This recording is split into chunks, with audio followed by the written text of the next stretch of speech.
All right, what's going on, everyone, and welcome back. So it's April 9th, and that means the weather up here in eastern Washington is starting to warm up. So spring and fall are the prime growing seasons for our cool season lawns that we have up here. So I'm gonna start my season off by doing a sand level and an overseed in my front yard. So I'll be picking up roughly 2,500 to 3,000 pounds of a fine screen sand that'll be top dressing this front lawn, and then I'll be going back over it with a perennial ryegrass overseed. So with that being said, let's get after it.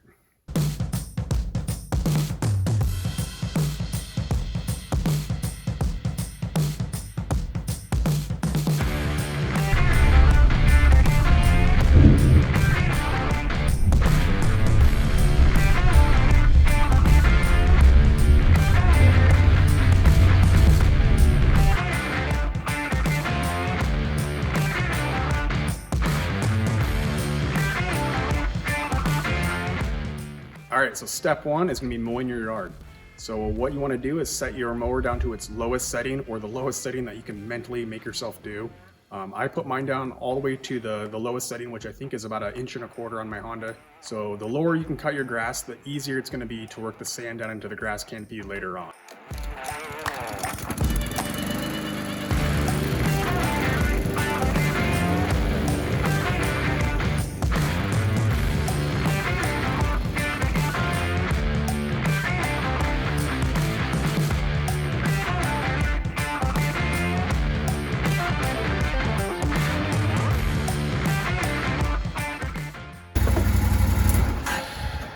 All right, step two is gonna be placing piles of sand in my yard. I like to drop smaller piles so that they're easier to manage and easier to spread out manually before I get the drag behind my side-by-side.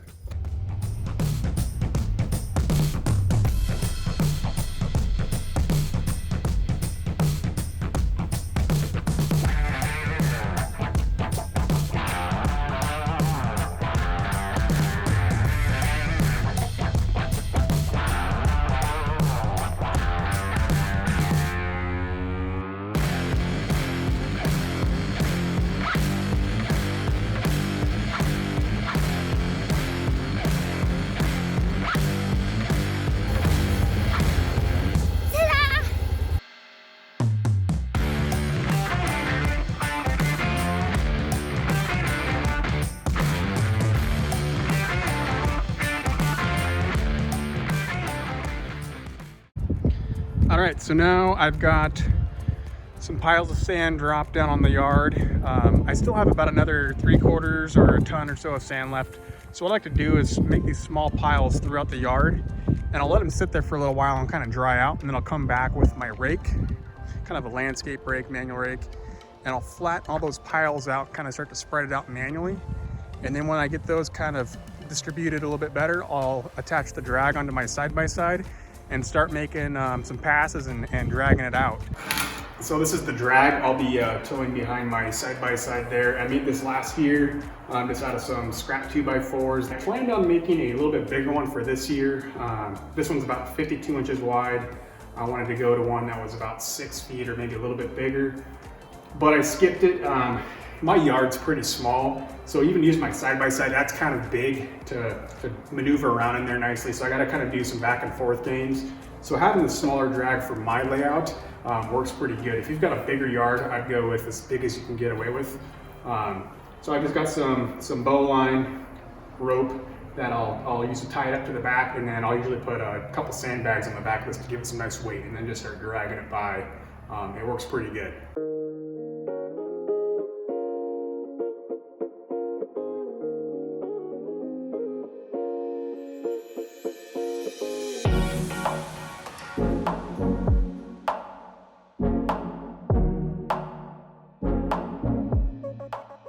All right, so now in the heavy spots, I'm just gonna be using this push broom to kind of work the sand down into the grass canopy. I'm just gonna work it lightly, make sure the grass blades are showing.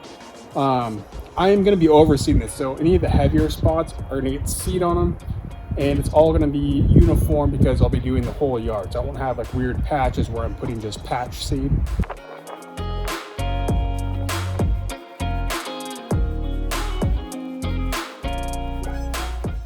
All right, so it's kind of a race for daylight now.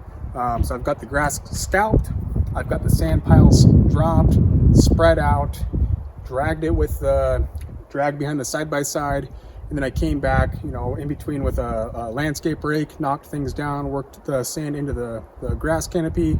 Then I came back with a push broom and worked out any of the high spots and pushed the sand into the low spots.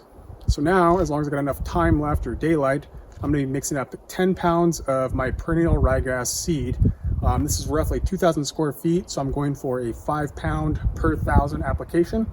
After I get the seed down, I'll be putting on some Next Green Pop and some RGS, and then watering it in.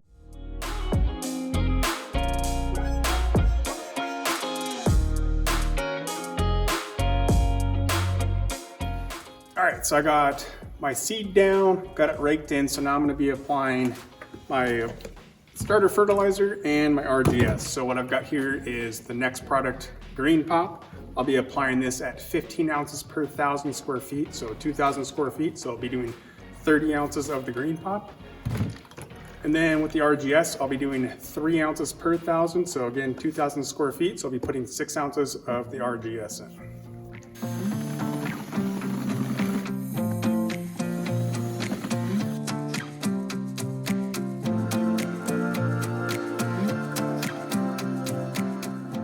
All right, so it's a couple days later. I did the leveling and seeding on Friday. Saturday, we had high winds and some rain and some hail and some snow. So now Sunday, weather's a lot nicer. I'm gonna come back out and do a thin dusting of this peat moss in some of the more bare areas where it's just mostly sand and new seed. It's important to keep your seed moist through the whole germination process to ensure you get a good germination rate.